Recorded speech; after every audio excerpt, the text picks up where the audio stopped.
Bien, on va commencer. Installez-vous. Alors, tout d'abord, remercier le docteur Gérard Brunet, qui est psychiatre à Nice, qui va nous entretenir ce soir du cancer et particulièrement du cancer de Rimbaud. Alors, mais derrière la question du cancer de Rimbaud, il y a toute l'idée que tu vas tenter peut-être de démontrer, c'est-à-dire à savoir on peut éventuellement avoir un cancer avec une origine fortement psychique. Alors, contexte oui. psychique. Alors, évoquer le cancer dans le cadre de la psychosomatique, c'est assez périlleux, parce que c'est vrai qu'on évoque, je dirais toujours, et encore actuellement, des tas de raisons d'ordre psychologique, et ça c'est sans doute lié également à l'échec, je dirais, pour la mise en évidence claire de l'éthiopathogénie du cancer. Et c'est une idée répandue, et qu'on entend même presque un sentiment de culpabilité quand on annonce d'ailleurs le diagnostic à quelqu'un de cancer, toujours dire pourquoi moi, qu'est-ce que j'ai fait, qu'est-ce qui m'arrive, qu'est-ce que j'ai fait pour le mériter, parce que ça reste quand même une idée très répandue. Dès l'annonce, et ça ce sont des études aussi qui ont été établies et qui montrent que dès qu'on annonce le cancer, la personne se sent concernée par sa propre histoire en considérant qu'il y a quelque chose qu'il a mal fait, qu'il n'a pas très bien fait. Alors c'est important de relativiser précisément ce facteur psy comme étant directement impliqué dans le cancer. Certes, il y a des corrélations avec le psychisme, mais est-ce qu'on peut appliquer la simple idée de somatisation à propos d'une maladie comme le cancer? Et pour ça, je pense que je vais prendre 2-3 minutes quand même pour différencier ce qu'on entend par somatisation et donc indirectement l'atteinte organique. Alors, il faut considérer qu'il y a, on va dire, trois modalités en termes de somatisation.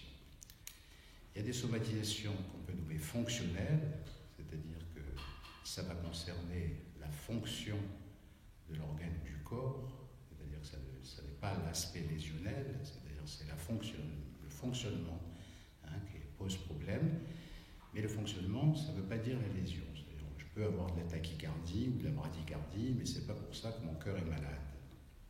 C'est simplement une exagération de la fonction ou une perturbation de la fonction. Il y a des somatisations qui sont d'ordre imaginaire et qui sont d'ordre symbolique. Ça, c'est ce qu'a traité Freud avec l'idée de la somatisation de l'hystérie, la conversion somatique, c'est-à-dire à savoir que ça va répondre à un conflit inconscient d'ordre psychique et que l'on va peut-être exprimer à travers le corps ce conflit inconscient psychique. Mais en principe, ça concerne toujours des somatisations qui sont dans un premier temps réversibles, qui sont toujours d'ordre imaginaire ou symbolique et qui vont peut-être avoir des effets sur, là aussi, le fonctionnel. Et puis en troisième lieu, il y a des somatisations dites réelles, c'est-à-dire ça, c'est vraiment l'atteinte de l'organe. Si on pratique des examens complémentaires, on va trouver une réalité de l'atteinte organique. Donc c'est important de différencier ces trois somatisations. Et pour ce qui concerne la fonctionnelle et l'imaginaire, bien sûr que celle-ci, on peut la mettre directement en lien avec le conflit psychique, c'est-à-dire avec la possibilité de traduire par le corps, au fond, une sorte de compromis névrotique, de frustration, tout ce que vous voulez. Alors, j'avais proposé ici, moi-même, un travail sur le cancer du sein, il y a 2 ans, où j'avais récupéré cette notion d'impasse qui n'est pas à penser dans le sens d'une causalité linéaire directe entre le psychique et le somatique, mais qui est à considérer comme une impasse qui va créer mettre le fonctionnement psychique dans l'impasse comme le fonctionnement organique dans l'impasse. Cette notion d'impasse, elle est tirée des travaux de Samiani, qui lui considère qu'il n'y a pas de distinction, de clivage ou de dualisme entre le psychique et le somatique, mais qu'au fond, le psychique et le somatique sont les deux faces de la même pièce, et ce qui relativise l'un et l'autre, c'est précisément le facteur relationnel. Si ça s'adresse au psychique, ça va commencer par le psychique, ça va atteindre l'organique, ça s'adresse par l'organique, ça va atteindre le psychique. Pour cela, il avait proposé deux types de situations, celle qui était de l'ordre du conflictuel, où la question de l'alternative est au centre de la problématique, et celle qui est, je dirais, autour de l'impasse, c'est-à-dire là où il n'y a pas d'issue en termes de fonctionnement tout court. Alors, pour ce qui concerne l'impasse, il avait mis ça en relation avec la dépression ou avec la maladie organique. Pour ce qui concerne les situations conflictuelles, relationnelles, il avait mis ça avec toute la psychonévrose qu'on peut repérer ou qu'on peut récupérer de chez Freud. Ce travail que j'avais proposé à l'époque sur le cancer du sein considérait effectivement cette notion de temporalité qui fait allusion au rythme organique qui fait allusion évidemment à une réalité physiologique et biologique. Voilà, je voulais dire ces quelques mots. Si vous voulez, dans la discussion, vous reviendrez si vous avez des questions à me poser autour de cette idée.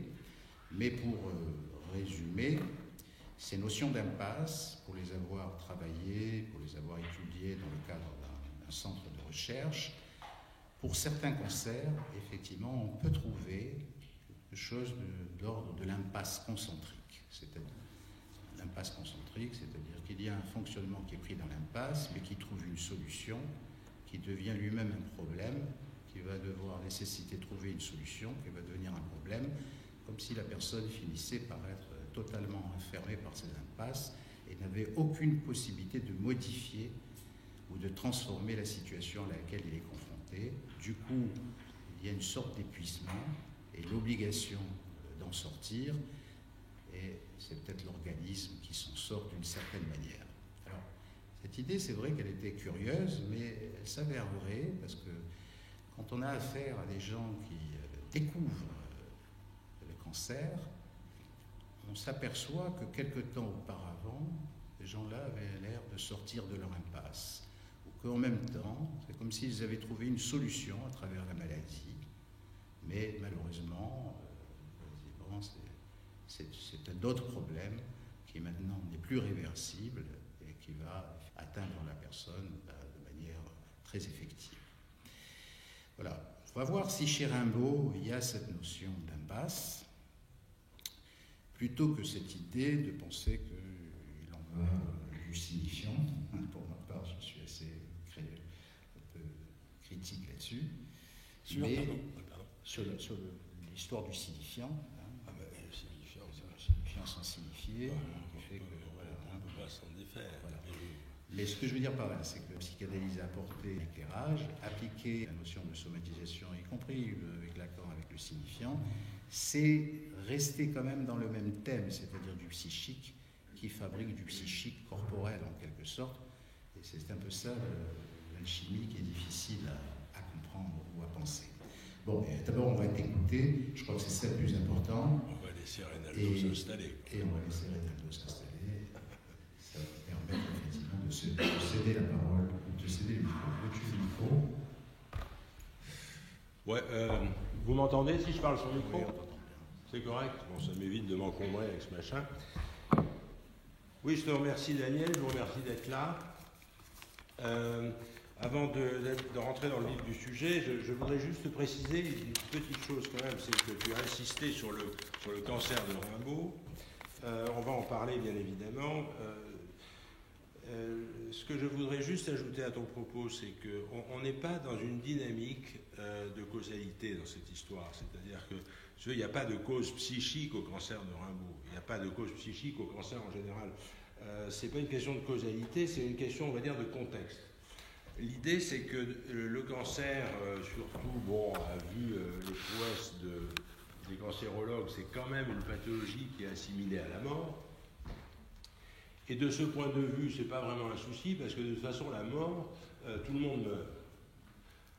Donc, que ce soit d'un cancer ou d'un infarctus, ce n'est pas le souci. Le souci, c'est que on ne meurt pas, on va dire, ex nihilo. C'est-à-dire que c'est un être humain qui meurt, c'est un psychisme qui meurt, etc.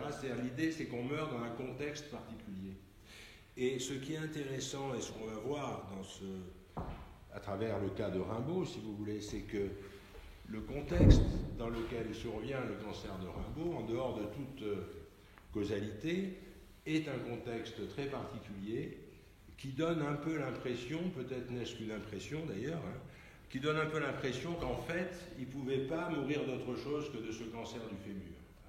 Vous voyez le truc, c'est qu'on n'est pas dans la causalité, on va dire, dans l'analyse, dans l'analyse d'un phénomène qui a débouché ou a abouti au décès du poète sur une pathologie tumorale. Donc on va analyser bien sûr comment elle prend place dans le corps de Rimbaud, mais surtout dans l'histoire de Rimbaud. Ce que tu as scotomisé dans ton introduction, c'est qu'on est quand même cette année censé parler de la relation mère-enfant. Et comme vous l'avez vu sur le pitch, le titre c'est Rimbaud, sa mère, son cancer. Et on va commencer par définir ou mettre en place en quelque sorte la relation entre Vitaly Rimbaud et son fils Arthur, parce que c'est dans ce contexte-là que les choses ont commencé à se jouer. En fait, il s'agit d'une histoire pleine de bruit et de fureur. Bon, j'espère que c'est pas raconté par un idiot et que ça veut dire quelque chose, mais il y a quelque chose de très violent dans ce que vous allez entendre ce soir. On va démontrer comment une mère peut aliéner à mort son enfant, parce que c'est très exactement ce qui s'est passé. Cette femme a aliéné son fils à mort. On va voir donc comment s'est originé le fantasme maternel, parce que c'est quand même de là que ça part. Comment Arthur a lutté, parce qu'il a senti le problème, lui, et il a lutté. Ce qu'il a pu mettre en place pour échapper à ce fantasme mortifère. Et puis, enfin, pourquoi et comment il a finalement été rattrapé. L'idée de base, c'est une idée qui est classique et qu'on peut trouver dans les revues féminines. C'est que quand une mère, ou un parent d'une façon générale, mais une mère avec toute l'histoire, on va dire, biologique qui le relie à son enfant, c'est peut-être un peu plus de poids, peut-être d'ailleurs que dans l'occasion dans ce séminaire cette année, d'autres que moi en ont parlé, mais ce qui est évident, c'est que l'enfant, dès avant d'exister comme être humain après sa naissance, il existe dans la tête des parents. Il y a donc quelque chose qu'on peut, sans grand risque d'erreur, appeler un fantasme. C'est-à-dire que vous, moi, lui, avant d'exister comme être humain, on a existé dans la tête de nos parents. Ils ont dit, tiens, alors je ne sais pas si tes parents ou les miens d'ailleurs, ils ont voulu faire un psychiatre, c'est pas évident. Enfin, on avait comme ça, on est né avec déjà quelque chose de l'ordre du fantasme dans la tête de nos parents. On va voir donc déjà quel était le fantasme que Vitaly Rimbaud projetait en quelque sorte pour son fils Arthur. Alors pour comprendre ça, il faut voir un peu sa propre histoire à elle. Elle naît en 1825 dans une famille de propriétaires terriens. Au moment de sa naissance, elle a déjà un frère aîné qui s'appelle Félix et qui a 1 an de plus qu'elle, et qui est né donc lui en 24. En 1830, arrive un frère, Charles-Auguste, avec déjà un premier souci dans la mesure où ce Charles-Auguste a perdu sa mère quelques mois après sa naissance. Elle a eu manifestement une pathologie puerpérale qui l'a emportée, de sorte que ce Charles-Auguste, dans son histoire personnelle, on ne va pas rentrer dans le détail, mais il faut savoir deux choses. La première, c'est qu'il était vécu comme vraiment un réprouvé. Il a quasiment été chassé de la ferme familiale. C'était en quelque sorte l'assassin de la maman.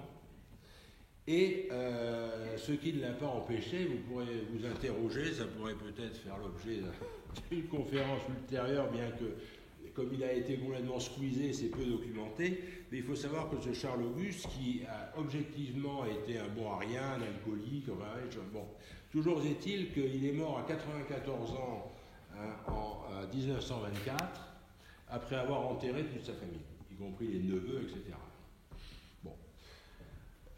Alors que le reste de la famille, c'était moins drôle, on va dire. En tout cas, moins long. Leur vie était moins longue.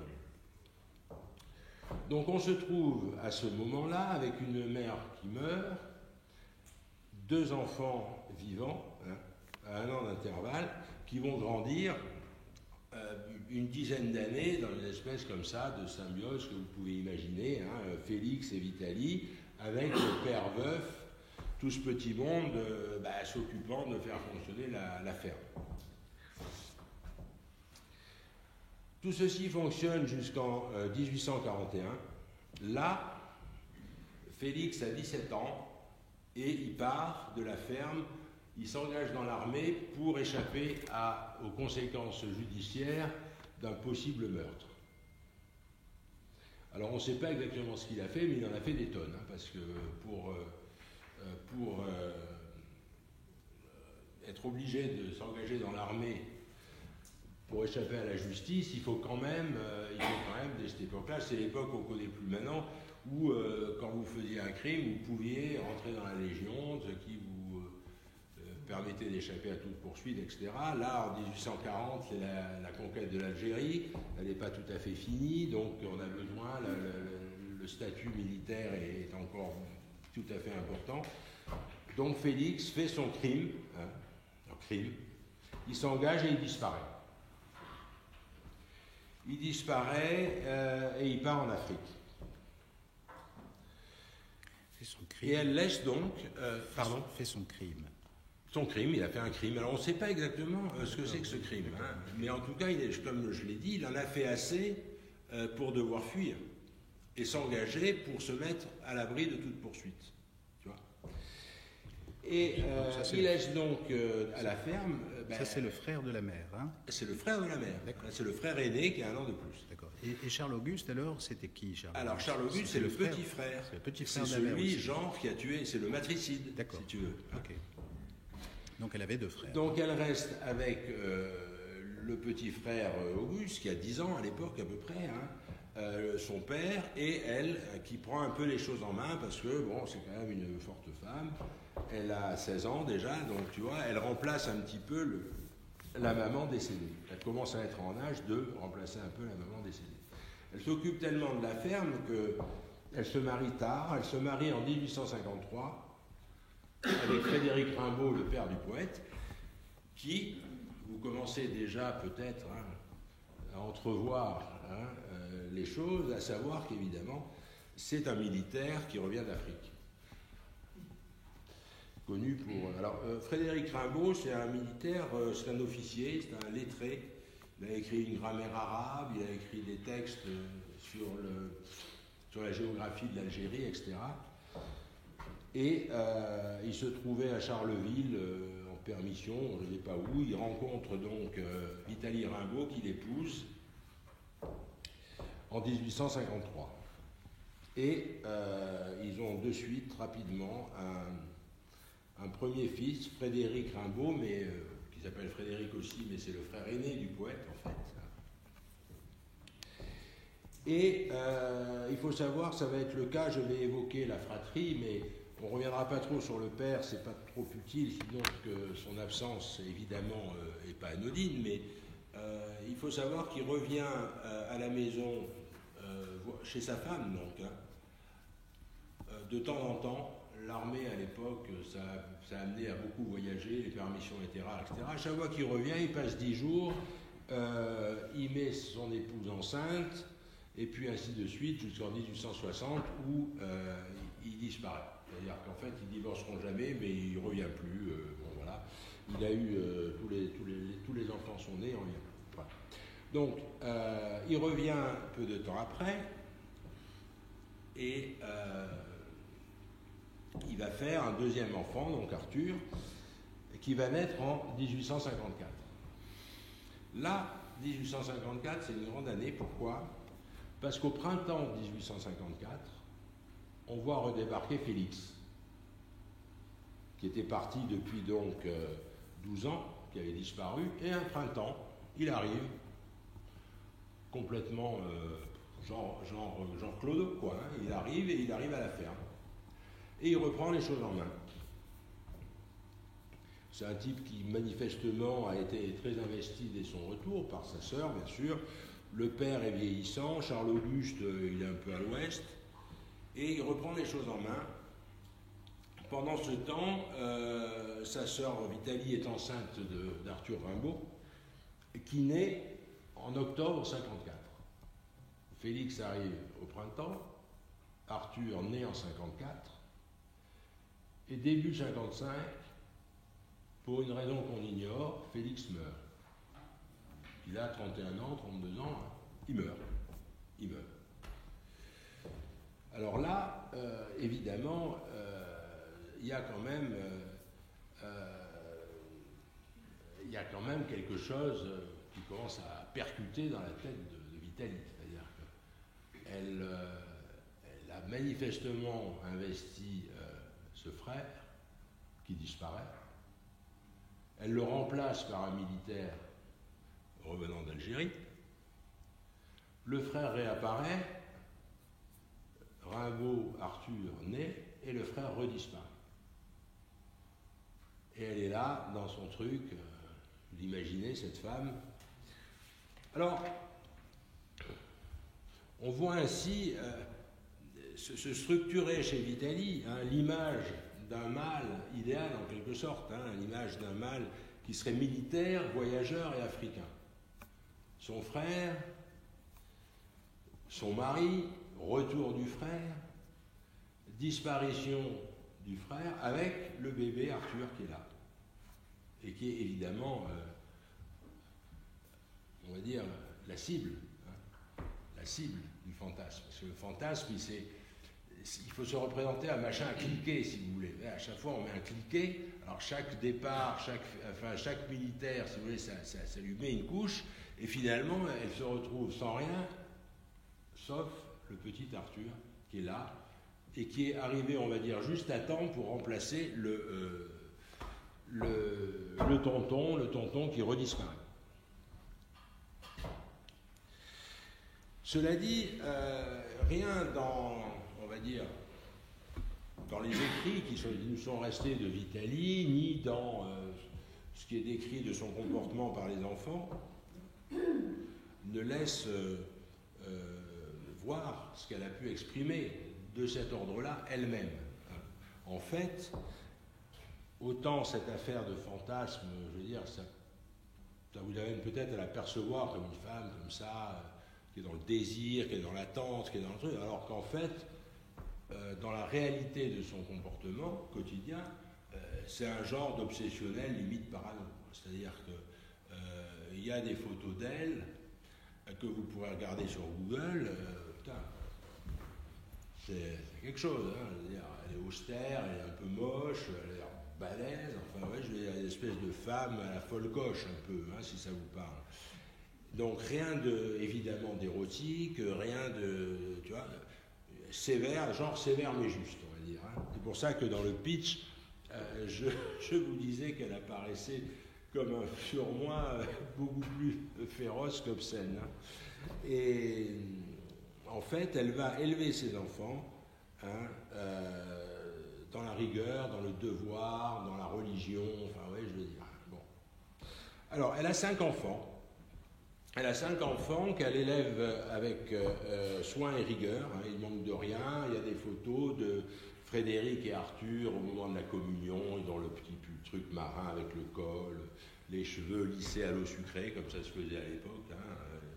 On n'avait pas de brillantine, enfin ouais, je veux dire, avec le nœud au bras, enfin vraiment des... Et elle va avoir 5 enfants, on notera qu'elle va en enterrer 3 quand même. Elle va enterrer une petite Vitalie à 3 mois, une deuxième Vitalie à l'âge de 17 ans, d'un mal de pote du genou, on a déjà le genou dans la famille, et puis enfin Arthur à 37 ans.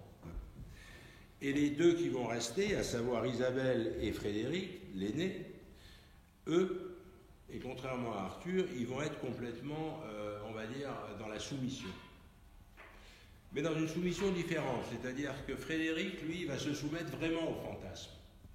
C'est-à-dire qu'il va s'engager dans l'armée, il va disparaître, il ne va pas forcément voyager, mais bon, il va un peu traîner, et il va évoluer sur un mode très médiocre. Il finira sa vie comme conducteur de tramway. Je crois qu'il va mourir en 1907 dans ces eaux-là, ou un peu plus tard, enfin, ou en 1911, pas très vieux. Personnage falot, on a quelques lettres, naïves, gentil, genre un peu bené, quoi, le Frédéric. Mais lui, on va dire, bon, sa mère voulait un militaire, il est rentré dans l'armée, et quand il en est sorti, il est devenu conducteur d'omnibus. Les 2 filles, les 2 Vitalie, bon, la petite, évidemment, elle est morte à 3 mois, les 3 filles, donc, et les 2 qui restent, Vitalie, elle est décédée à 17 ans, pendant tout le temps de sa vie, elle était dans les jupes de sa mère, elle l'accompagnait partout, y compris dans ses voyages, les voyages que la mère a faits, pas à la poursuite, mais à la rescousse, si on peut dire, de son fils Arthur, parce que quand il était mal, comme tout, à Londres ou à Paris, elle allait le chercher parfois. Et Vitalie venait avec. Et Isabelle, elle est restée avec sa mère jusqu'à 37 ans. Là, elle s'est mariée avec un certain Pierre Dufour, plus connu sous le pseudonyme de Paterne Berrichon. C'était un peintre, un personnage un peu falot, mais qui n'était pas méchant. Et ce qui est remarquable, c'est qu'on a des lettres de la mère où elle écrit à plein de gens à Paris qui connaissent le Paterne Berrichon en question pour lui demander s'il est sérieux, s'il boit, si c'est un coureur, etc. Enfin, vous avez, bon, on va tout citer là, on n'aura pas le temps, mais enfin, vous voyez cette mère-là qui est là avec son truc, là, sa progéniture, et qui fait un peu l'intendance. Et pour finir, donc Isabelle épouse Paterne Berrichon, et elle finit par mourir, elle aussi, d'un cancer du sein en 1922, je crois, à 57 ans, sans enfant. Sans enfant, mais bon, il faut quand même savoir que sa mère lui avait écrit juste avant de mourir, c'est-à-dire en 1907, une longue lettre où elle écrit « J'aurais été heureuse si je n'avais pas eu certains enfants qui m'ont tant fait souffrir. » Donc ça la portait pas forcément, elle, Isabelle, à se reproduire des masses. Puis c'était pas trop son truc, enfin bon. Elle aussi, c'était un personnage très austère. Donc qui reste ? Ben, il reste Arthur. Arthur, lui, il ne va pas faire comme les autres. Il va se révolter. Et on va un petit peu décrire cette révolte. Il faut savoir qu'avant cette révolte, jusqu'en 1870, il se montre nickel. Comme on dit, sage comme une image. En 70, là, c'est la première fugue pour Paris. Il profite un petit peu du bordel inhérent à la guerre de 70. Alors, je vous rappelle que la guerre de 70, c'était la dernière guerre clean, on va dire. C'est-à-dire qu'il y avait les armées qui se battaient, ça foutait un peu le bordel, mais il n'y avait pas, on va dire, de destruction de civils, de choses comme ça. C'est-à-dire qu'en fait, le lycée d'Arthur était fermé parce que les profs étaient mobilisés, etc. Mais il n'y avait pas de bombardement, il n'y avait pas de trucs comme ça. Alors c'est un peu le bordel, quoi, hein.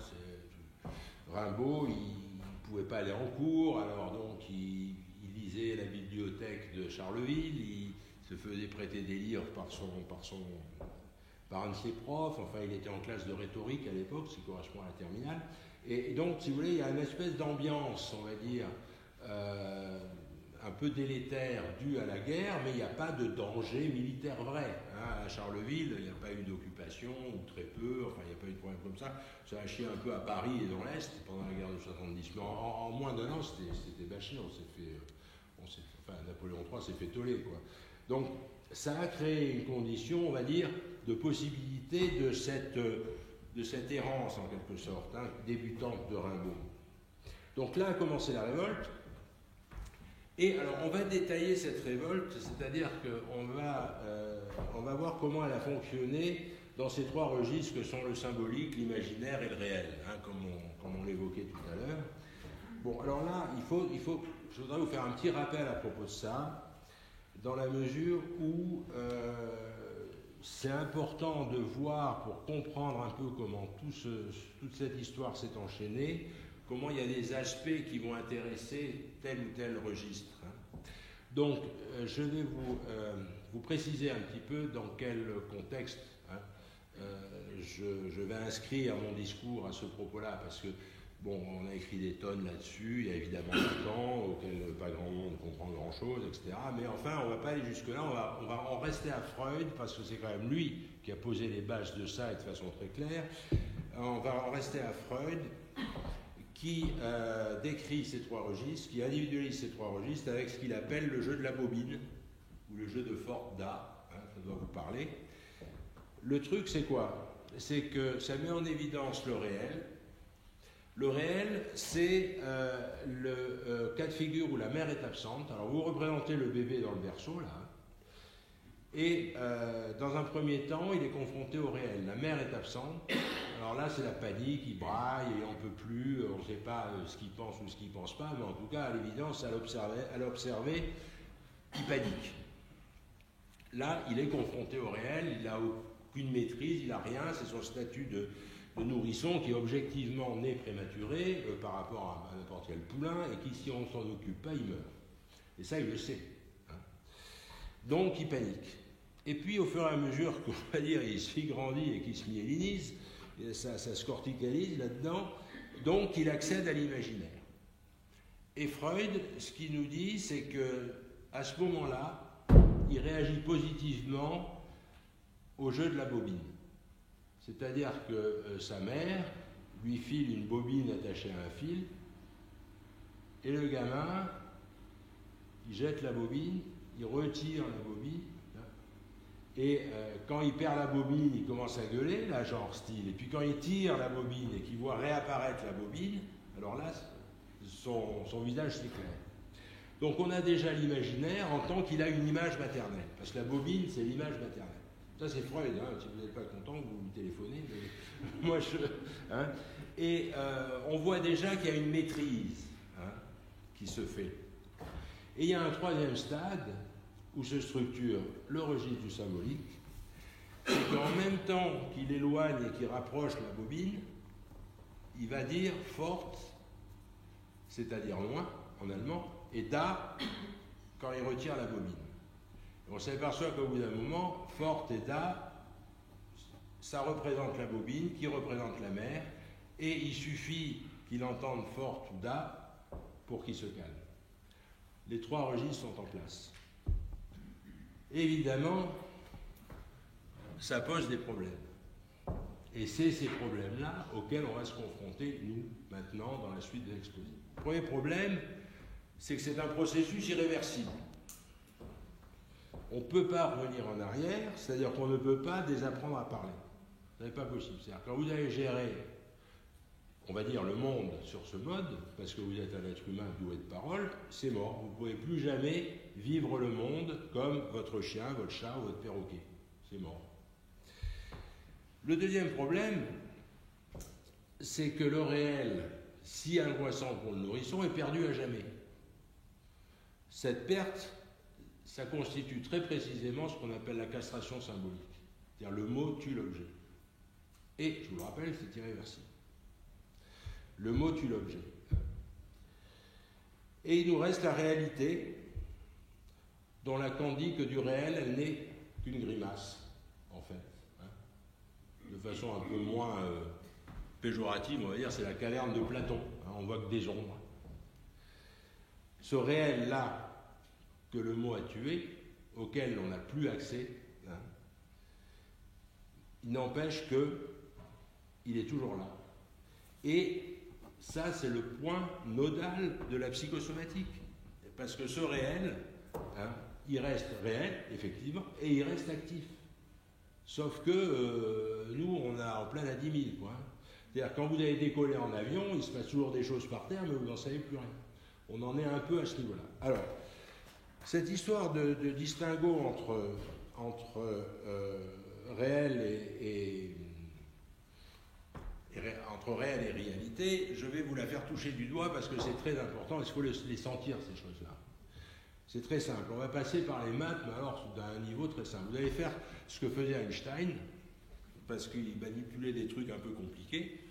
Donc il faisait des expériences de pensée. Alors vous, avec moi, on va faire une expérience de pensée, c'est-à-dire que vous vous représentez devant vous alignés, là sur une droite imaginaire, on va dire, les nombres entiers naturels. C'est-à-dire 1, 2, 3, 4, 5 jusqu'à n. D'accord? Vous les voyez, ils sont là, 1, 2, 3, là vous avez une ligne avec 1, 2, 3, etc. Bon. Qu'est-ce que vous constatez? C'est que 1 sur 2 est pair. 2, 4, 6, 8, 10, 12, etc. jusqu'à n. Ce que nous dit une approche tout à fait exacte et classique du problème, c'est qu'un nombre sur 2 est pair. Ce qui fait que si vous prenez le total des nombres entiers, vous en avez la moitié qui sont pairs, et les autres sont impairs. Ça vous semble correct? Ouais, sauf que vous avez votre ligne, vous la voyez votre ligne là? 1, 2 jusqu'à n. Ben, sous chacun des nombres, vous inscrivez son double. Sous 1, vous mettez 2, sous 2, vous mettez 4, etc. Vous voyez quoi? Que chaque nombre entier a son double et que chaque double est pair. Donc vous avez autant de nombres pairs que de nombres entiers. Compliqué. Hein? Eh bien le réel, c'est ça. C'est-à-dire la réalité, c'est que bon, ben, puisqu'un sur 2 est pair, ben, il y en a 2 fois moins qui sont pairs. Et le réel, c'est qu'il y en a autant. Le réel, c'est qu'il y a des infinis plus grands que d'autres. Essayez de penser un peu à ça, vous y penserez après, j'espère que ça ne va pas vous gâcher la nuit. Je compléterai en vous disant que ce petit truc... Les chiffres impairs aussi ont un double. Les chiffres impairs ont un double aussi. Oui, c'est ça, tous les chiffres ont un double, obligé. Mais comme tous les chiffres ont un double, tous les chiffres, tu veux, il y a autant de chiffres, il y a autant de doubles que de chiffres, donc il y a autant de nombres impairs que de chiffres. C'est compliqué. Bon, alors, évidemment, vous l'avez compris, vous l'avez intuité. Galilée a trouvé ça. Ça a été le premier qui a un peu dit « Ah putain, c'est rigolo hein ».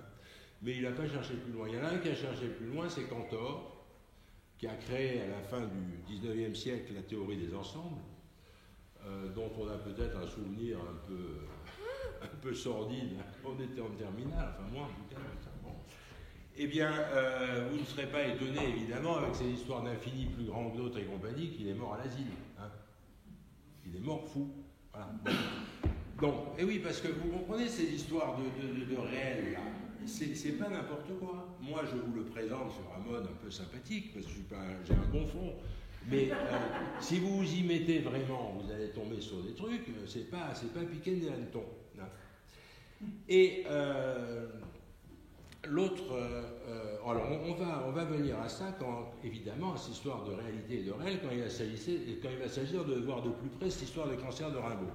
Alors, on a un autre rapport théorique qu'il faut que je vous donne pour la suite, c'est cette notion de point de Capiton.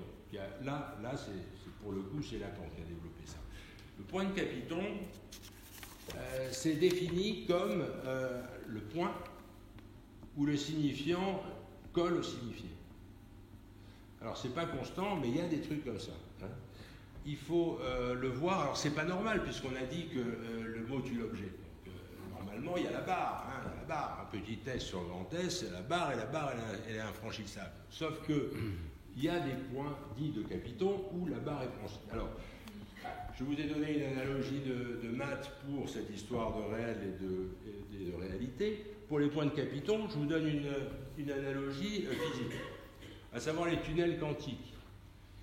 On sait qu'une particule, pour pouvoir traverser un certain milieu, par exemple un mur, il lui faut qu'elle ait une certaine énergie, sinon elle ne passe pas.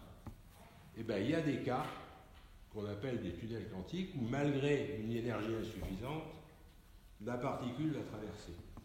Les points de capitons, c'est pareil. Alors je vais vous donner l'exemple d'un point de capiton. Hein, c'est très simple. Vous prenez un homme et une femme qui se dirigent l'un vers l'autre. Qu'est-ce qu'ils sont obligés de faire? Qu'est-ce qu'ils font forcément? Vous avez une idée?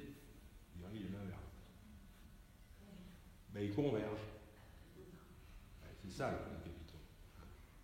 C'est-à-dire qu'il y a un moment où le signifiant, il colle au signifié. Ça existe, on va en voir d'autres là, mais qu'en français. Il n'y a pas que ça. Hein, qu'en français. Oui, mais on s'en fout du français, on est non, français. Qu'en français. Non, mais t'inquiète pas que dans les autres langues, il y a l'équivalent. Hein.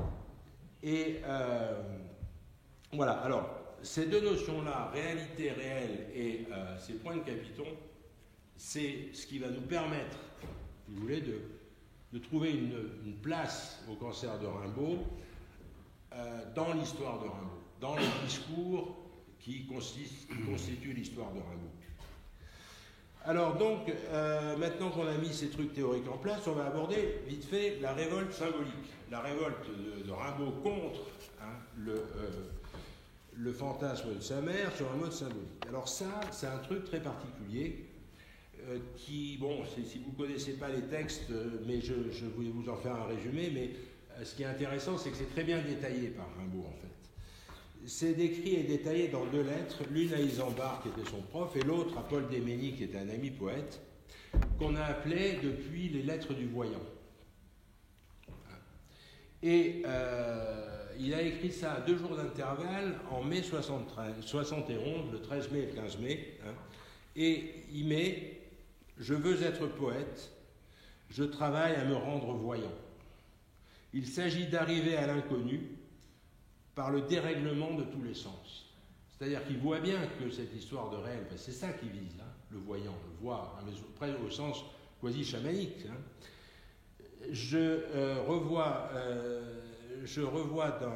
reconnais dans votre principe la poésie objective.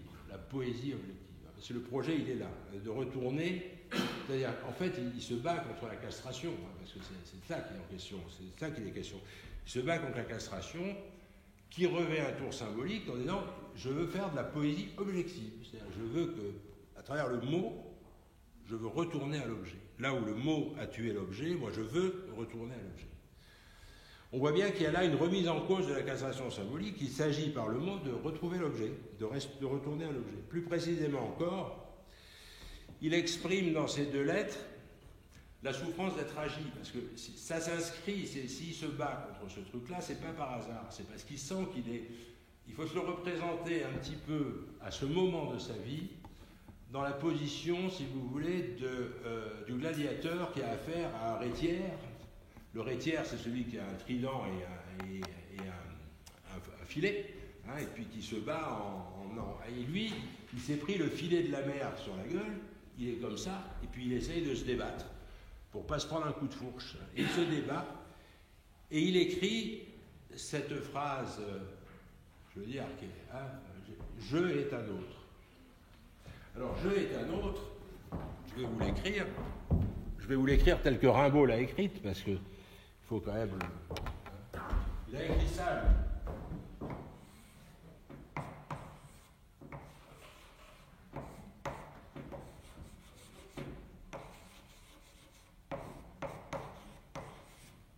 Je est un autre. Ça, c'est important. C'est pas n'importe quoi. C'est-à-dire, s'il avait été fou, il aurait écrit « Je suis un autre ». suis Jésus, je suis Napoléon, ça c'est ce que nous disent les psychotiques. Donc lui, il écrit ça dans la lettre.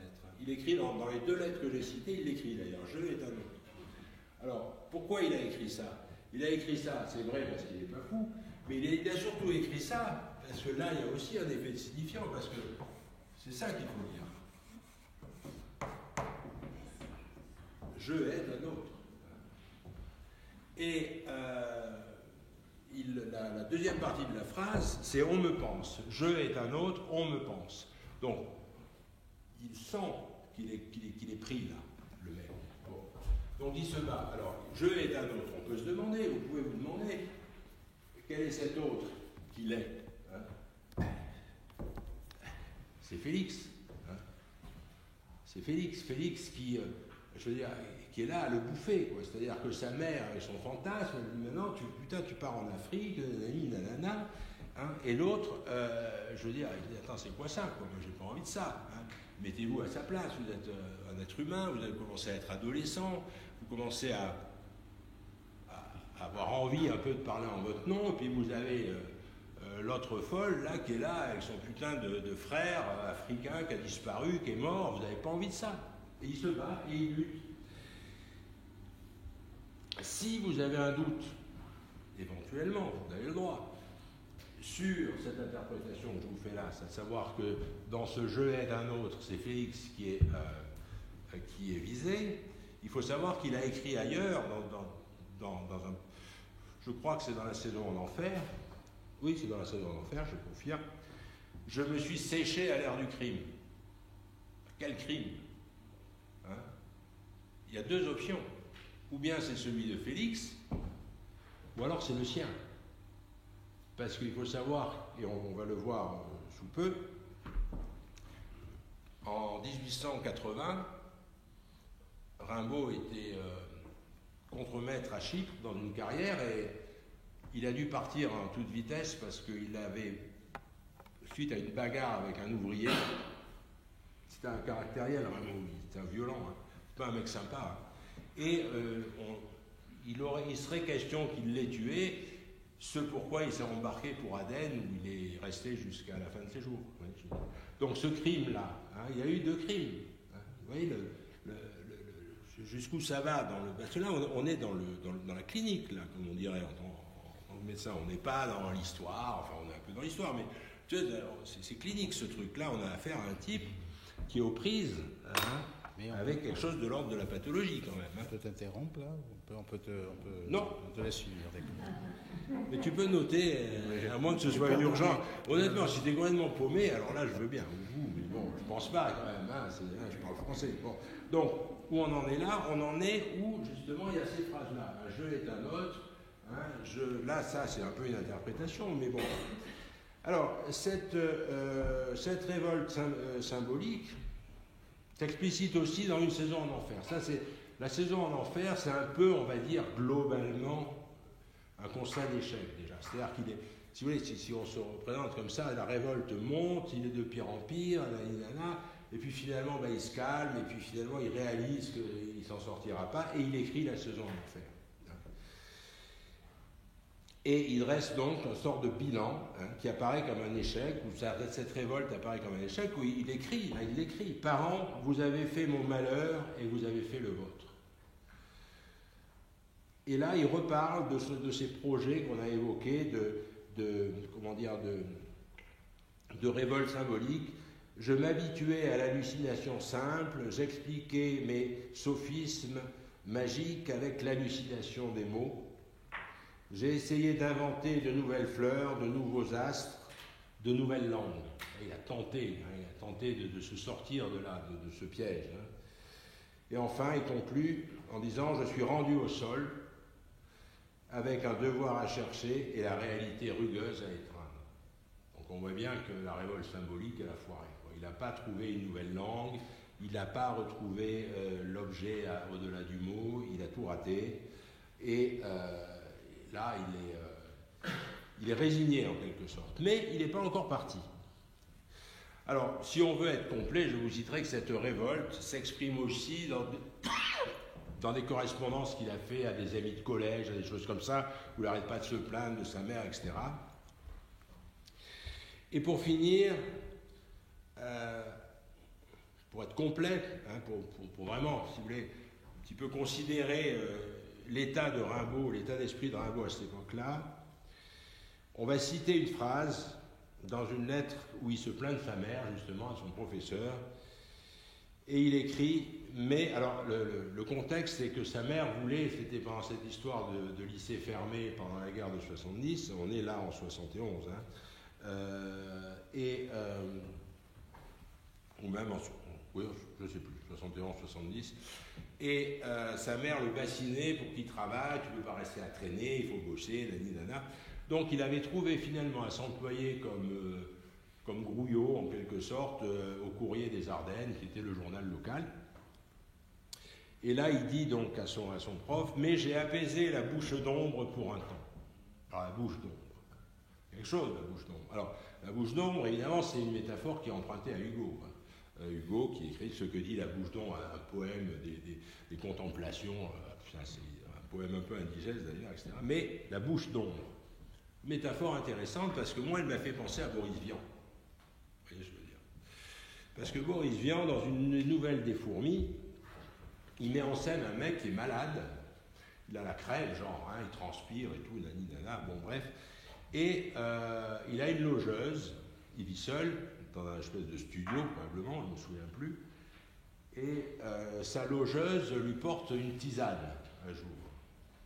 Et là, il décrit sa logeuse qui lui porte la tisane, qui se penche pour lui mettre la tasse sur les genoux, lui, hein, et là, il écrit que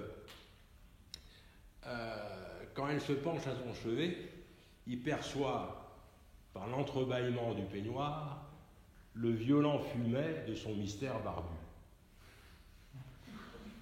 Alors pour être complet, pour vous détendre un peu, je vous dirais que ça le tente, le personnage de Vian. Donc il prend la cuillère de la tisane, il la plonge dans le mystère barbu en question, où elle s'enfonce avec le bruit d'un canard barbotant dans la vase.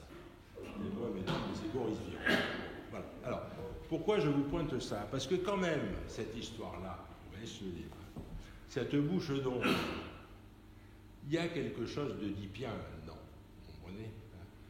On peut avoir, et d'ailleurs, le poème de Hugo, que je ne sais pas par cœur, parce qu'il y a 2000 vers, hein, il y a certaines strophes où la bouche d'ombre, on n'est pas du tout sûr que ce soit une bouche.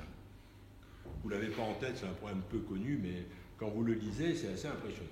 Mais c'est pas étonnant, cette histoire-là, parce que cette histoire d'Oedipe, hein, moi je trouve, je ne sais pas, tu nous diras ce que tu en penses, hein, ou ce que vous en pensez, ou vous êtes interrompu, quand on parle d'Oedipe, on parle surtout du meurtre du père. Hein, Oedipe, meurtre du père. Putain, mais ça ne se limite pas à ça. Oedipe, il nique sa mère. C'est-à-dire qu'il se confronte au sexe de sa mère. Et ça, c'est quand même, essayez de vous représenter, surtout les mecs qui sont là. Je vais vous dire, d'ailleurs, c'est très simple, hein. Putain, il est devenu aveugle. Hein. Ça, c'est très important. Hein. Et c'est pour ça, précisément, qu'il y a beaucoup de métaphores comme ça qui présentent le sexe de la femme comme un genre de mystère. C'est pas, je veux dire, bon, nous, on est dans une époque maintenant avec le porno, le machin, le truc, etc. Mais pendant longtemps, les représentations du sexe de la femme, elles étaient quand même beaucoup plus voilées. Hein, ne serait-ce que, si vous regardez des photos porno ou des putes à poil ou quoi, hein, du début de la photographie, 19, hein, elles ont toutes une putain de touffe, tu vois, c'est-à-dire. Il ne faut pas se leurrer sur l'intérêt, hein, et sur l'évolution des mœurs qui a débouché sur l'épilation de ces zones. Hein. Bon, c'est pas tellement hors sujet, parce que là, chez Rimbaud, on est là-dedans. Et c'est très important qu'on soit là-dedans, parce que malgré le côté un peu rock'n'roll de l'histoire que je vous raconte, l'Oedipe fonctionne. Et cette phrase-là, « J'ai apaisé la bouche d'ombre pour un temps », c'est vraiment le point, hein, qui démontre que Rimbaud, il est dans l'Oedipe. Et s'il est dans l'Oedipe, ça veut dire qu'il n'est pas fou, déjà. Hein, ce qui est quand même important. S'il était fou, il n'aurait pas eu le cancer. Alors moi, mon discours, tu vois, il aurait pu rimer à rien. Donc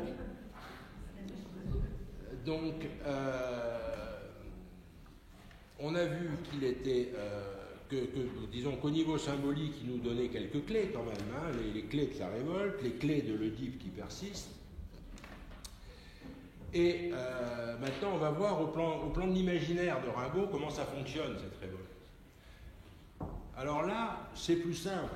C'est plus simple parce que, en fait, de quoi s'agit-il? Il s'agit, au fantasme du mâle africain militaire de la mer, d'opposer, en quelque sorte, un contre-fantasme. C'est-à-dire que lui, il a ce qu'on pourrait appeler l'idéal du moi, par exemple. On peut appeler ça comme ça. C'est-à-dire que lui, il s'est forgé un idéal et alors, il n'a pas du tout envie de se faire bouffer par maman. Par conséquent, il s'est forgé un personnage.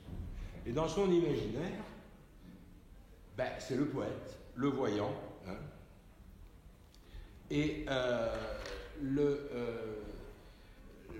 sa propre figure imaginaire, c'est ça. Et il le décrit, hein, on le cite, « Je m'en crapule le plus possible. Pourquoi? Je veux être poète et je travaille à me rendre voyant. » Donc, il se destine à fonctionner aux antipodes du fantasme maternel, et effectivement, c'est comme ça que ça va fonctionner. C'est-à-dire que quand il va quitter Charleville, monter à Paris, comme on dit, hein, il va tout faire. Il va se saouler, il est violent, il va agresser Carja, qui est un photographe connu de l'époque, à coups de canépé. Il se saoule, il fume du hashish, et il a cette relation homosexuelle avec Verlaine, qui quand même est mariée, ça fait un scandale. Il faut savoir que les milieux poétiques parisiens de l'époque, c'est un peu, on va dire, l'équivalent du showbiz actuel. C'est-à-dire tout le monde se connaît, et quand vous débarquez, que vous commencez à faire des trucs pareils, je veux dire, il était grillé de partout. Hein. On écrivait dans les journaux, nous avons vu à la sortie du théâtre Monsieur Verlaine au bras de Mademoiselle Rimbaud. Machin. En plus, il avait 17 ans. Hein.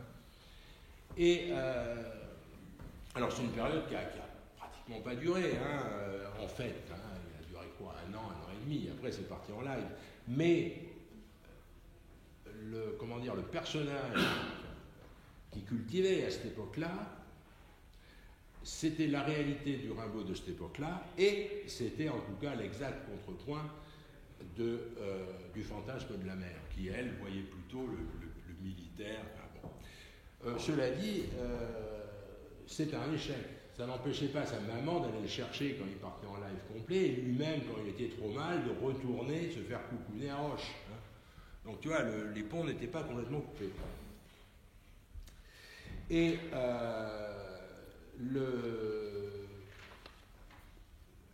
comment dire, la saison en enfer, ça débriefe cet échec-là. Hein.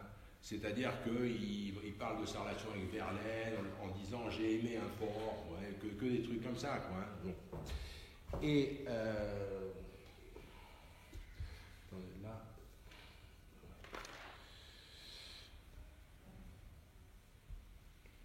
Il ne peut pas non plus la semer, sa mère. Hein. Elle le rejoint à Londres, elle le rejoint à Paris, il retourne à Roche, je l'ai dit, et du coup, voyant qu'il n'y a rien qui marche, il arrête d'écrire, et il commence sa véritable errance en 1876, où là, il perd sa mère, sa sœur Vitalie le fin décembre 1975, et après, il n'écrit plus rien, et il voyage en Europe, il s'engage dans la marine hollandaise, il va à Java, il se fait rapatrier parce qu'il déserte, il retouche terre à Queenstown en Irlande, il revient à Paris, à Roche, etc. Enfin là, il y a une errance. Hein.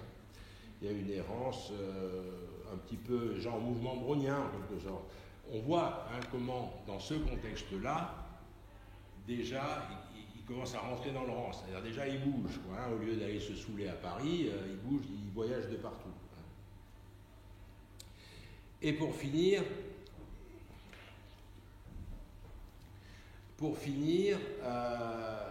il va, comme je l'ai dit tout à l'heure, trouver à s'employer comme contremaître à Chypre, où, suite au crime que j'ai évoqué. Il s'installe à Aden et il commence sa période africaine. Alors cela dit, l'échec aussi se situe au niveau littéraire. Il faut savoir que là, maintenant quand on parle de Rimbaud, c'est le poète, machin, nani, nana. Or, à l'époque, il était complètement inconnu. C'est-à-dire qu'il a écrit des tonnes de poèmes. À peu près les 2/3 sont perdus, parce qu'il y en a beaucoup qui avaient été confiés à la famille de Verlaine, mais comme lui, il avait disparu, il avait foutu la berne dans la famille, donc ils ont tout jeté, etc. Il n'a rien publié de son vivant.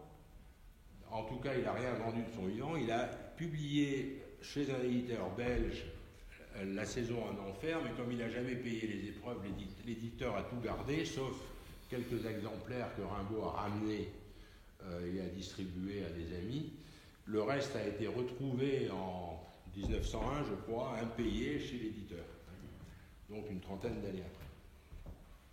Donc échec, échec de la révolte et départ en Afrique en 1880.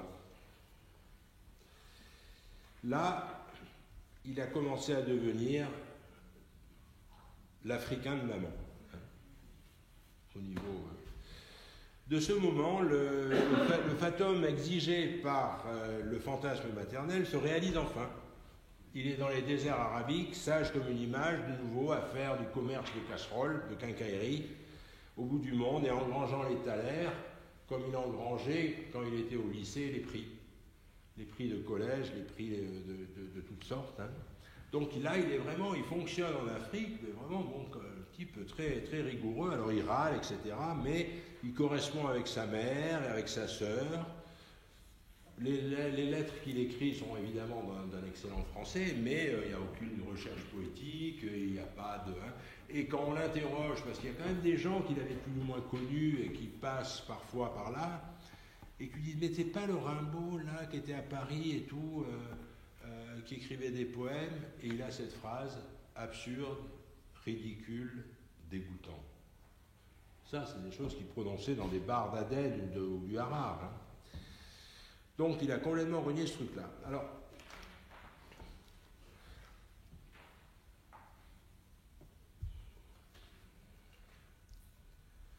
cette chose-là, c'est-à-dire cette vie rangée en Afrique, vous l'avez compris, ça réalise un genre de compromis.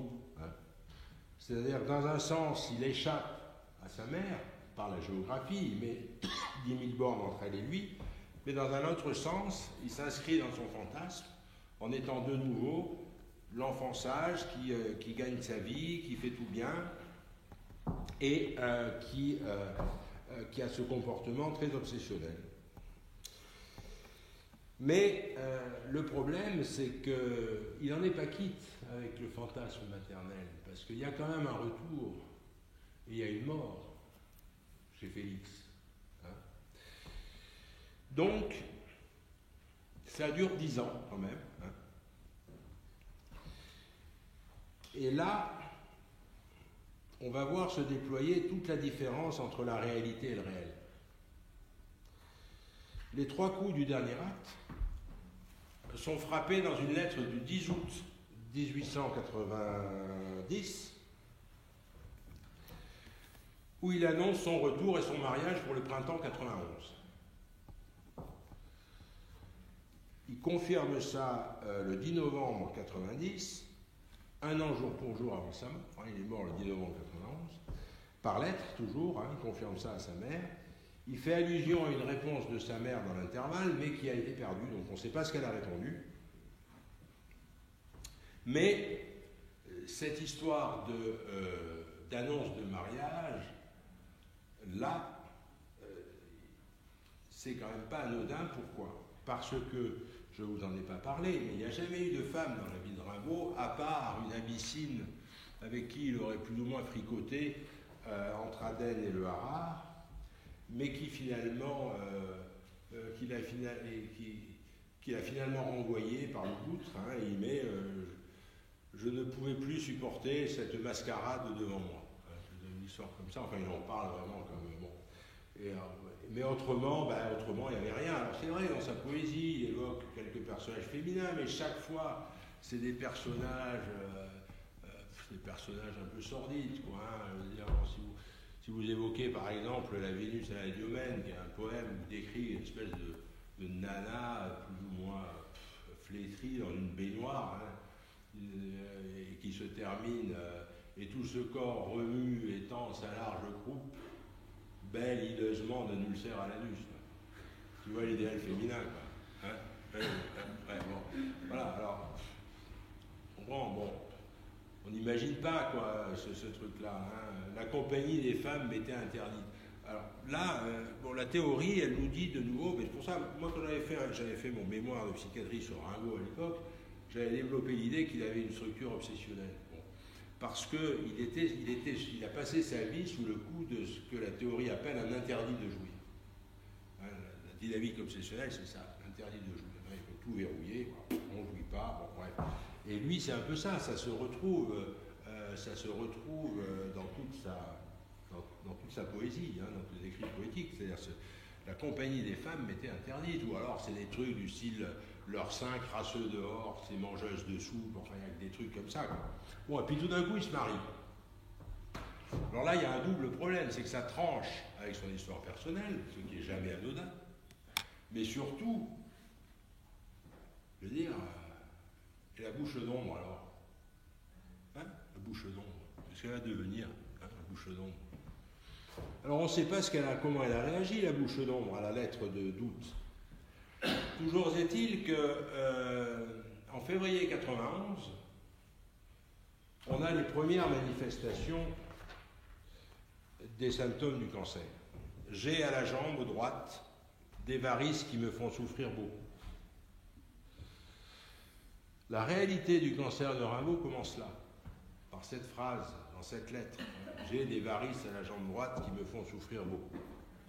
Alors il commande des varices, nanani, alors après je vous fais grâce parce que bon, il y a il était assez prolixe encore à cette époque-là, il a bien détaillé ses souffrances, etc., etc. Bon.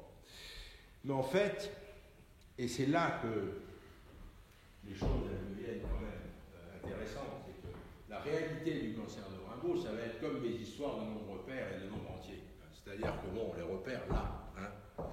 On les repère au printemps 91. Mais en fait, le vrai début du cancer de Rimbaud, il a commencé 20 ans avant. Il a commencé par ce vers. Ce vers, et c'est là hein, que, on va dire, je retombe sur mes pieds. Ce vers. Oh,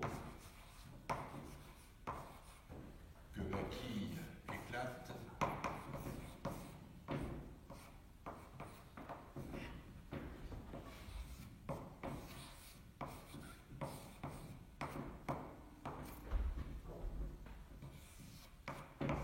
Oh,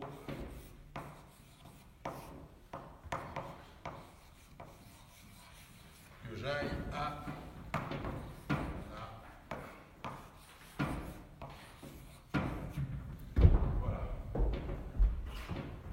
que ma quille éclate, oh que j'aille à la mer. Ça, c'est dans le bateau ivre, écrit l'été 1871. Et c'est là qu'on a mes points de capitaux. Parce que la quille, en fait, c'est la jambe. En Arnaud, c'est connu. Hein. Oh que ma jambe éclate. Hein. Et oh que j'aille à la mer.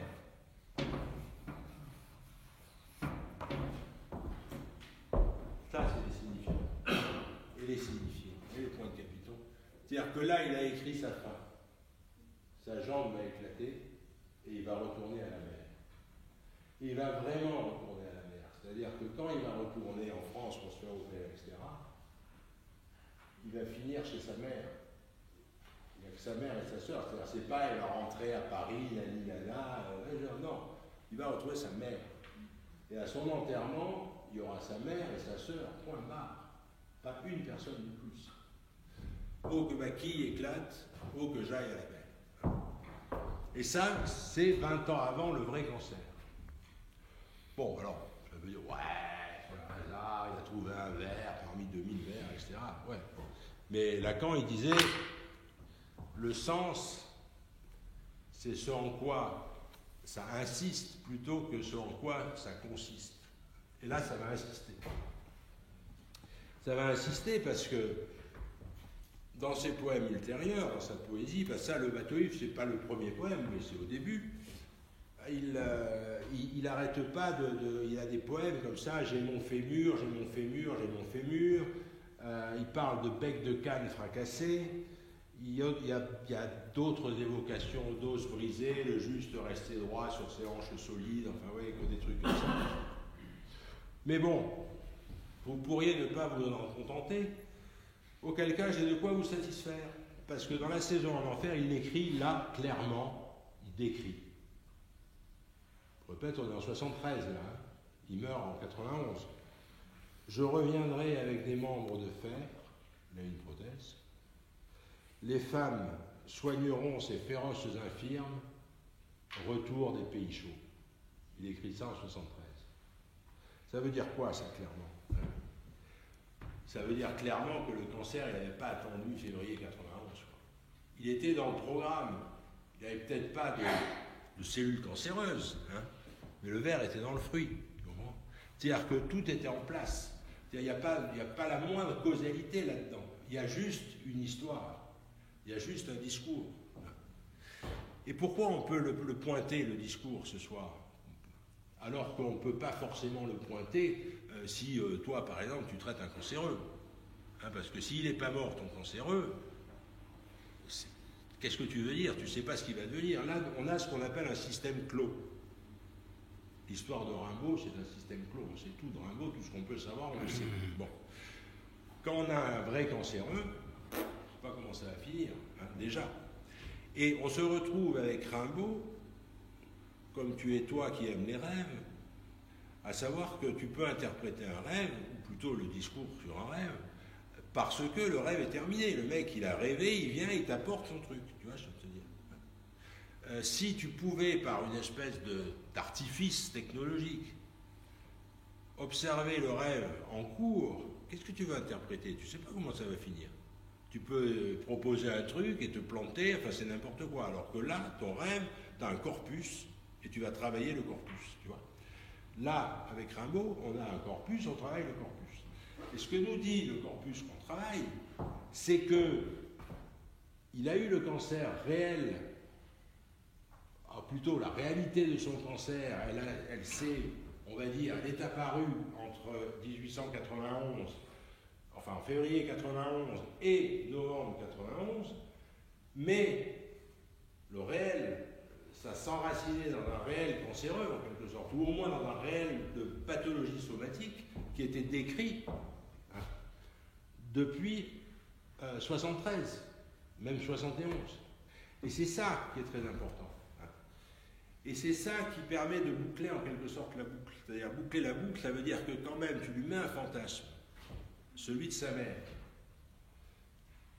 Il va tellement se conformer au fantasme que quand, et c'est là que tu as raison, quand il arrive dans une impasse, parce que cette sombre histoire de vie à Aden, ça a tenu 10 ans, mais à un moment il y a une impasse, parce que le gars il veut se marier, mais là c'est mort. Là il est dans l'impasse. Il ne peut pas faire ça à maman. Il peut dealer un peu avec maman, c'est-à-dire qu'il peut dire ouais ok putain bon ouais je suis pas vraiment dans l'armée mais je suis quand même en Afrique, je m'éloigne pour pas que tu me les casses mais je vends quand même des casseroles, tu vois, il y a une espèce de compromis, mais ça tient, mais c'est ce qu'on pourrait appeler un équilibre instable, hein. C'est les assiettes qui sont au sommet de la tige du saltimbanque, hein. Il y a bien un moment où ça va se casser la gueule cette affaire, même s'il est à droit et tout, il ne va pas tenir 1000 ans, quoi. Ben, lui il est dans son Afrique, pareil, il fait des soucoupes là-haut, et on attend que ça se casse la gueule. Et ça se casse la gueule quand il tombe dans l'impasse. L'impasse, c'est, je vais rentrer et je vais tromper maman. C'est-à-dire que la bouche d'ombre, walou, hein, on va s'en trouver une autre, éventuellement moins ombragée. Et là, il claque. Il claque parce qu'il ne peut pas faire autrement, parce que tout est en place. Mais tout est en place parce qu'elle a tout mis en place. Hein. Attention, on part du fantasme, c'est-à-dire... c'est pas genre Kipling, là, tu seras un homme, mon fils, tu vois, c'est toi, tu vas revenir d'Afrique et tu vas mourir. Comme ton oncle, hein, qui est un peu mon... Bah, vous voyez comment ça fonctionne, hein? C'est pour ça que je disais... Pardon? L'oncle est mort? L'oncle était mort en Afrique? Non. Non, il est mort au retour, comme Rimbaud. Oui, d'accord. L'oncle, il est mort au printemps, il est mort l'hiver d'après, et Rimbaud, il est revenu au printemps et il est mort l'hiver d'après. 31, 37 ans. Tu vois, le fatum, c'est ça. Le signifiant, c'est ça. C'est la loi d'airain du signifiant. Tu peux rien faire contre ça. Alors nous, on essaye. Bon, surtout toi. Moi, je donne des médocs. Alors bon, c'est tranquille, hein, avec le signifiant. Mais il n'empêche que quand on a la chance de pouvoir analyser, donc je vous répète, un système clos comme ça, on voit que tout ça, c'est quand même pas rien. Je veux dire par là que hein, on n'est pas, je veux dire, la tirade d'Auguste, hein, là, genre je suis maître de moi comme de l'univers, c'est que de la couille. Hein. C'est-à-dire que ça va dépendre effectivement de la maman, parce que ce que je vous ai pas dit, c'est que la mère Rimbaud, il est très probable qu'elle ait été paranoïaque. En tout cas, hyper rigide. Hein. À la fin de sa vie, elle était quasiment persécutée. Elle écrivait à sa fille « Méfie-toi, ne laisse pas traîner tes affaires, il y a des gens qui ne nous aiment pas. » Enfin, il y a tout un tas de trucs. Elle avait même halluciné Arthur derrière un pilier d'église. Des trucs comme ça. Enfin, si ça vous intéresse, je vous dirai regarder un petit peu là-dedans, mais c'est quand même très, très particulier. Donc voilà, c'est pour ça, comme le pitch le disait, si vous voulez, on est parti effectivement... du thème de cette année, à savoir le lien mère-enfant.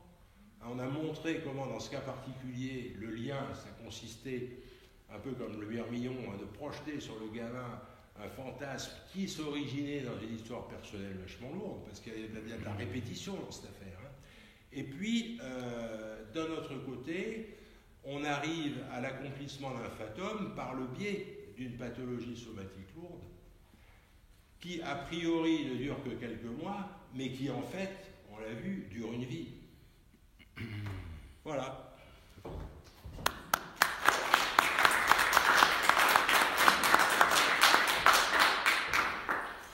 Merci.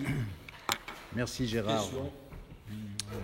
Alors, merci Gérard, en tout cas pour cette enquête, hein, on peut dire très, très minutieuse, très historique.